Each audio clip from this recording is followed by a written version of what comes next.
तो अवश्य को नमस्ते प्रणाम। मैं आपका अपना ठाकुर प्रखर सिंह और रात के 10 बज चुके और कहानी का जो सिलसिला है बदस्तूर जारी है। और आज साल 2025 का आखिरी दिन और कल से साल 2026 लग जाएगा। साल 2025 ने बहुत कुछ सिखाया, बहुत कुछ समझाया, बहुत सारे उतार चढ़ाव मैंने अपने इस चैनल पे भी देखे, इस दुनिया में भी देखे, इस देश में भी देखे। और उम्मीद है कि आने वाला जो साल 2026 होगा वो बड़ा अच्छा होगा। हम लोग सुखी तरीके से रहेंगे, हमारा देश तरक्की करेगा, हमारी आवाम जो है प्यार से रहेगी।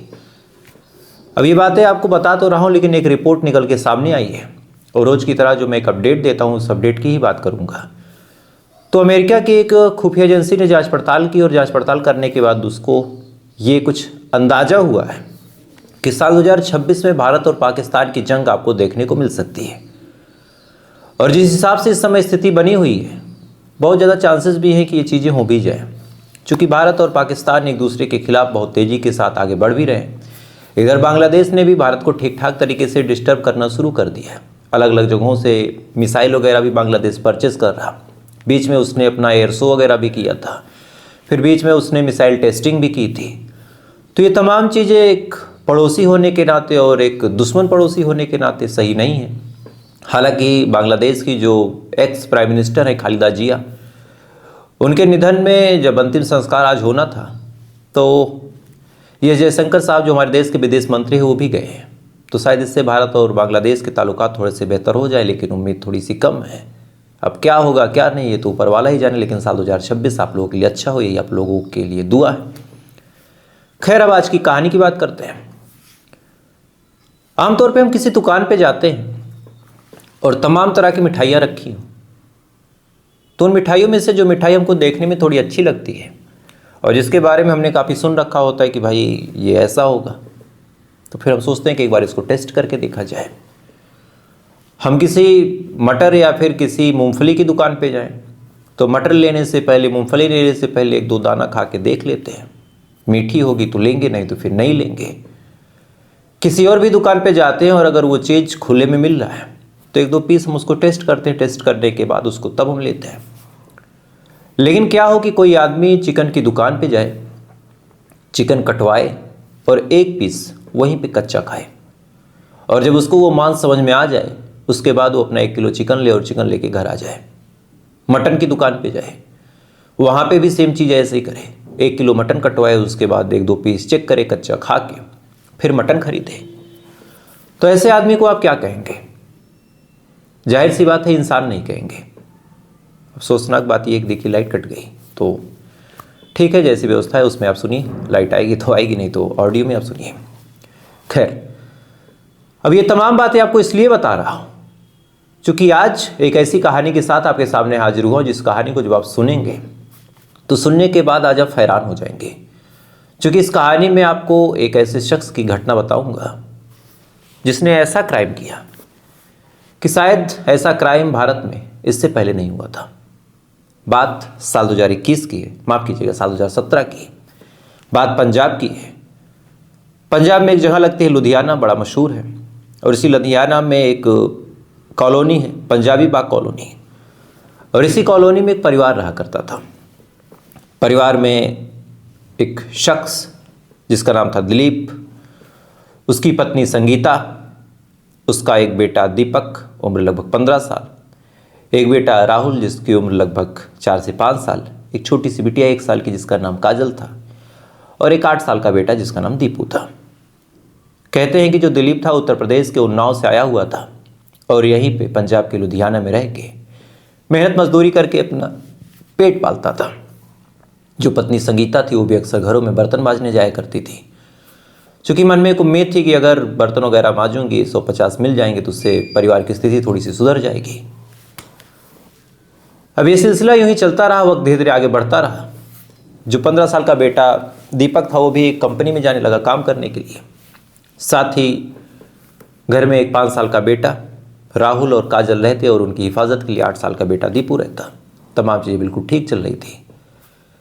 इसी दौरान 17 जनवरी साल 2017 की बात है, यानी अगर आज से जोड़े तो 5 इधर और 3 उधर, लगभग 8 साढ़े 8 साल, 8 साल पहले की घटना है। 17 जनवरी साल 2017 को तमाम लोग अपने घरों से काम करने के लिए निकलते हैं। सबसे पहले दिलीप निकल गया अपनी मेहनत मजदूरी के लिए। उसके बाद जो दीपक था, जहाँ पे ये काम करता था वहाँ पे ये चला गया। उसके बाद संगीता अपने छोटे बेटे दीपू को बताती है कि भाई और बहन का ध्यान रखना, परेशान मत करना, और रोए हुए तो दूध दे देना, और मैं बर्तन मांजने जा रही हूँ। घंटे 2 घंटे बाहर काम करती थी। इतना बता के संगीता चली गई। घंटे 2 घंटे तक इधर उधर जहाँ इसको काम करना था वहाँ पे इसने काम किया। उसके बाद ये वापस अपने घर पे आ गई। जब घर पे आती है तो देखती है कि इसकी जो छोटी वाली बच्ची है वो बहुत तेज़ी के साथ रो रही है, चीख चीख के। अब ये चीज़ जब वो देखती है तो फिर दीपू को आवाज़ लगाती है कि कहाँ हो तुम, और ये बच्ची क्यों रो रही है। अभी बात जब दीपू को आवाज़ लगाई जाती है तो दीपू सामने से कोई रिस्पॉन्स देता नहीं है। माँ नाराज़ हो गई कि बताओ, इतना बेगैरत लड़का है कि छोटी बहन रो रही और ये खेलने निकल गया। मन में गुस्सा भी किया, वो आज इसको सबक सिखाती हूँ। थोड़ी देर इंतज़ार किया, आवाज़ लगाई, दीपू आया नहीं। अब गुस्सा और बढ़ा। उसके बाद संगीता अपने बेटे को खोजने निकलती है। आस पड़ोसी में आवाज़ दी, वहाँ भी कुछ पता चला नहीं। इसके बाद गांव के अलग अलग हिस्सों में जाके देखने लगती है, वहाँ भी कुछ पता चला नहीं। अब जैसे जैसे वक्त बीत रहा, जो गुस्सा था वो चिंता में बदल गया। माँ परेशान। इसी बीच दीपक आ गया, 15 साल का बेटा। उसको भी पता चला, वो भी खोजने निकलता है। बदकिस्मती से उसको भी कुछ अता पता चलता नहीं है। देखते देखते शाम हो गई। शाम होने के बाद पिता भी आ गया, दिलीप। उसको भी पता चला, वो भी बदहवास इधर उधर खोजना शुरू करता है, लेकिन कहीं से भी कुछ अता पता चलता नहीं है। वक्त धीरे धीरे आगे बढ़ता चला जाता है। जांच पड़ताल ये लोग करते रहते हैं, खोजबीन करते रहते हैं, कुछ पता नहीं चला। इसके बाद जब काफ़ी वक्त गुजर गया और इधर आसपास के लोगों को भी पता चल गया कि इनका बेटा गायब है, तो इसी बीच किसी ने सलाह दी कि एक काम करो, पहुंच जाओ पुलिस स्टेशन और वहां पे कंप्लेन दर्ज करवा दो। अब ये बात जैसे ही दिलीप सुनता है, फौरन भाग के पुलिस स्टेशन जाता है और जाने के बाद कंप्लेन दर्ज करवा देता है। पुलिस वाले पूरी बात सुनते हैं और चूंकि मामला एक बच्चे का था तो इस मामले को बड़ी गंभीरता से लेते हैं और जांच पड़ताल शुरू कर देते हैं। सबसे पहले आसपास के लोगों से पूछताछ, फिर परिवार वालों से पूछताछ कि आपको कोई जानकारी हो, किसी के ऊपर कुछ डाउट हो, क्या कोई धमकी आई थी, कुछ भी, अलग अलग एंगल। परिवार वालों ने हर सवाल का सही तरीके से जवाब दिया। पुलिस वाले इधर खोजबीन कर ही रहे। एक दिन गुजर गया। अगले दिन पुलिस वालों को एक फ़ोन आता है। फ़ोन करने वाला शख्स बताता है कि साहब, इस जगह पे एक टुकड़ा मिला है लाश का। अब जैसे ही ये फ़ोन पुलिस वाले सुनते हैं, भाग के वहाँ पे जाते हैं। जाने के बाद वहाँ देखते हैं कि 6 अलग अलग टुकड़ों में कटी लाश पड़ी है और तमाम लाशों के टुकड़े तोड़ने के बाद पता चला कि ये लाश किसी बच्चे की है। अब इधर एक दिन पहले एक कंप्लेन, इधर बच्चे की लाश। पुलिस वालों को लगा कि कहीं ऐसा तो नहीं कि उसी बच्चे की लाश हो। परिवार वालों को बुलाया गया। बड़ी मुश्किल से बॉडी की शिनाख्त के लिए उनको लेके जाया गया। परिवार वाले लाश को देखते हैं, फ़ौरन पहचान जाते हैं कि ये लाश किसी और की नहीं, उनके बेटे दीपू की है। अब एक 8 साल का बच्चा जो अपने घर में खेल रहा था, अपने घर से अचानक से गायब हुआ। उसके बाद उसकी टुकड़ों में लाश मिली। तो ये कैसे है? पुलिस वाले भी हैरान, आसपास के तमाम लोग हैरान। बहरहाल अब जांच पड़ताल शुरू होती है और सबसे पहले आसपास के लोगों से पूछताछ शुरू हुई। आसपास के लोगों ने कुछ बताया नहीं। तमाम और तरीके से पूछताछ हुई। परिवार वालों से पूछा कि आपको किसी पे डाउट है, कि आपको किसी ने कोई धमकी दी थी, परिवार की कोई रंजिश है, कोई मामला है तो आप बताएं। दिलीप बताता है कि साहब, मैं मजदूर आदमी हूँ, यहाँ तो मेरा कुछ है भी नहीं, मैं यहाँ पे किराए के कमरे में रहता हूँ, क्या दुश्मनी होगी मेरी। अब पुलिस वालों को भी ये बात समझ में आ जाती कि भाई इसकी कैसे से क्या दुश्मनी होगी। इधर बॉडी को पोस्टमार्टम के लिए भेजा। बॉडी का जब पोस्टमार्टम हुआ तो उसमें एक चीज जो पता चली, वो चीज और चौंकाने वाली थी। दरअसल बॉडी का तमाम हिस्सा तो मिल गया था, लेकिन बच्चे की जांघ का एक मांस का टुकड़ा और बच्चे का दिल, ये 2 चीजें गायब थी। अब ये क्या है? अब पुलिस वालों का जहन एकदम खराब हो गया कि भाई साहब कहीं ये तंत्र मंत्र का कोई चक्कर तो नहीं है, क्योंकि अक्सर लोग ऐसे कामों को कर ही देते हैं। बहरहाल पुलिस वालों ने भी जांच पड़ताल शुरू की और इत्तेफाकन जहां डेड बॉडी मिली थी वहां पे देखा कि कैमरा है। अब जैसे ही कैमरे के बारे में पता चला, पुलिस की टीम उस कैमरे को खंगालती है। खुशकिस्मती से उस कैमरे में ये बच्चा जाता हुआ दिखाई देता है और एक 15 साल के लड़के जिसका नाम बीकू था और गांव का ही था, उसके साथ जाता हुआ दिखाई दे रहा था। जैसे ये चीज़ पुलिस वाले देखते हैं, फौरन बीकू को उठाते हैं। उठाने के बाद पूछते हैं कि बेटा तुमने आखिरी बार उसको कहाँ छोड़ा था, क्योंकि पुलिस वालों को लगा कि शायद इसके बाद किसी और से वो मिला होगा। लेकिन जब बीकू से पूछताछ हुई तो बीकू ने कुछ ऐसी बातें बताई जिसको सुनने के बाद तो पुलिस वालों के भी पैरों तले जमीन खिसक गई।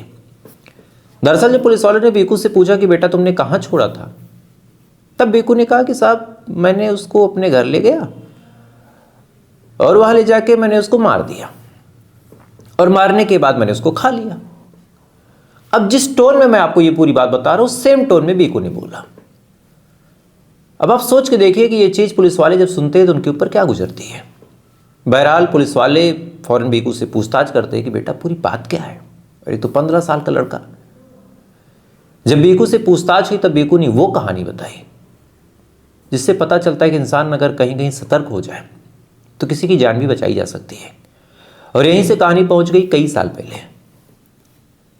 बीकू जब नया नया बड़ा हुआ था तो उसी दौरान इसको एक चस्का लगा था कि हर एक चीज़ का कच्चा मांस खा के देखा जाए। कभी चिकन की दुकान पे जाता, चिकन कटता रहता तो काट के जब थोड़ा सा टुकड़ा कभी कभार फेंक देते हैं चिकन वाले, अगर कोई कहे कि इसको छोटा काटो, एक छोटा टुकड़ा हो गया तो हटा देते हैं, तो उस छोटे टुकड़े को ये लेके खाने लगता। आसपास के लोग देखते, उनको बड़ी हैरानी होती, बड़ा अचरज होता। अच्छा इसी बीच किसी किसी को मज़ा आता तो दे भी देता कि खाओ। इसके बाद ये मटन की दुकान पे जाता, वहाँ पे भी ये खा लेता। ये चीज़ें इसकी लगातार चलती रही। लोगों ने इस चीज़ को इग्नोर किया, लेकिन इसी दौरान इसके जहन में आया कि यार सारी चीज़ें तो खा ली मैंने, एक बार इंसान खा के देखा जाए। अब इंसान खाने की बात जब निकल के सामने आई तो फिर क्या करें। तब इसने देखा कि जो दीपू है वो मेरा दोस्त है और उसको खा सकता हूँ। तो दीपू के पास उस दिन ये जाता है 17 जनवरी को और उससे पूछता है कि पतंग और डोर लोगे। अभी बात जब दीपू सुनता है तो खुश हो जाता है कि चलो पतंग और डोर मिलने वाली है। इसके बाद दीपू को अपने साथ अपने घर पे लेके आता है। इसके घर के जो लोग थे वो भी मेहनत मजदूरी करने वाले थे तो बाहर थे। दीपू को ये पकड़ता है, गला दबा के उसको मारने की कोशिश करता है। दीपू 8 साल का, ये 15 साल का। 2-4 मिनट तक दीपू स्ट्रगल करता है, फिर ख़त्म हो जाता है। इसके बाद ये दीपू की लाश को काटना शुरू करता है। सबसे पहले जो इसकी तलब थी कि दीपू के मांस को खाया जाए तो खुरपी से जांग का एक टुकड़ा निकाल के उसको खा लेता है। खाने के बाद जब इसको लगा कि ठीक है जितना खा सकता था उतना खाया, उसके बाद बाकी बॉडी बेकार, उसका क्या करे। तो फिर खुरपी और रीढ़ की मदद से फिर पूरी बॉडी को इसने काटा, 6 टुकड़ों में बॉडी को काटा। काटने के बाद उसके जहन में एक और ख्याल आया कि यार जब मैं पढ़ने जाता हूँ स्कूल में, मुझे परेशान किया जाता है, वहाँ बॉयफ्रेंड गर्लफ्रेंड का कल्चर है, ये चीज़ें बहुत समाज के लिए गंदी हैं, तो कुछ ऐसा करूँ कि स्कूल भी आज बंद हो जाए। तब इसने एक और प्लान बनाया। इसने दीपू का दिल निकाला काट के, थोड़ा सा खाया और खाने के बाद उस दिल के टुकड़े को वो अपने स्कूल में ले जाके फेंक देता है, इस उम्मीद में कि अगर दिल का टुकड़ा स्कूल में मिलेगा बात पुलिस तक जाएगी, पुलिस वाले स्कूल के मास्टर पे शक करेंगे, उसके बाद स्कूल के बच्चे डर जाएंगे, फिर स्कूल बंद हो जाएगा और मुझे फुर्सत मिल जाएगी। इस वजह से जो दिल था वो स्कूल में फेंका था इसने। अब ये पूरी बात जब पुलिस वाले सुनते हैं तो सुनने के बाद स्कूल में जाते हैं, वहाँ से उस दिल के टुकड़े को बरामद करते हैं। इत्तफाकन मकर संक्रांति का टाइम था तो उस टाइम छुट्टी वगैरह थी, खुला होता तो शायद बात कुछ और ही होती। अब पूरी कहानी पुलिस वाले सुनते हैं, सुनने के बाद कंफ्यूज होते हैं कि भाई इसके ऊपर कौन सी चार्जशीट बनाए।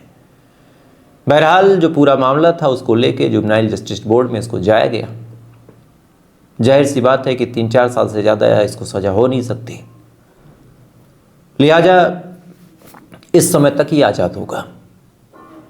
और ये कहानी मैंने आपको इसलिए सुनाई क्योंकि जिस समय ये चिकन की पीसेस को कच्चा खा रहा था, जिस समय मटन की पीसेस को कच्चा खा रहा था, बाकी और न जाने क्या क्या इसने खाया होगा, अगर आसपास के लोगों ने, परिवार वालों ने इसको ध्यान दिया होता और इसके मनोरोग के बारे में लोगों ने सोचा होता तो शायद आज दीपू बेचारा जिंदा होता। लेकिन आसपास के लोगों ने इसको कौतूहल का विषय बना दिया कि देखो ये कैसे खा रहा है, अरे ये तो गजब खा लेता है।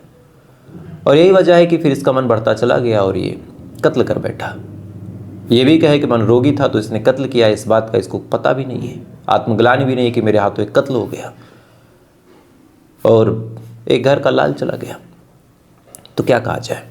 तो ऐसी चीज़ों पे थोड़ा सा ध्यान देना चाहिए। अगर आसपास में कोई ऐसी घटना हो रही हो तो फ़ौरन, किसी के साथ भी फिर कोई घटना कर सकता है, हर चीज़ एंटरटेनमेंट पर्पज़ से ही नहीं होती।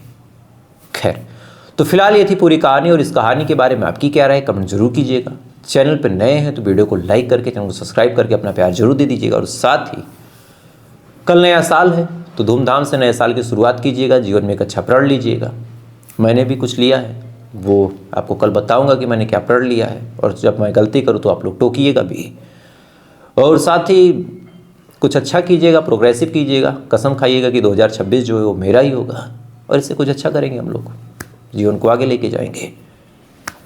तो फिलहाल ये थी पूरी कहानी, और ऐसी कहानी अगर आपको पसंद है तो चैनल पे बन के रहिएगा। बाकी कल फिर मिलते हैं ऐसी किसी कहानी के साथ। तब तक आप अच्छे रहिए, खुश रहिए, अपना ख्याल रखिए, अपने देश का ख्याल रखिए। जय हिंद, वंदे मातरम।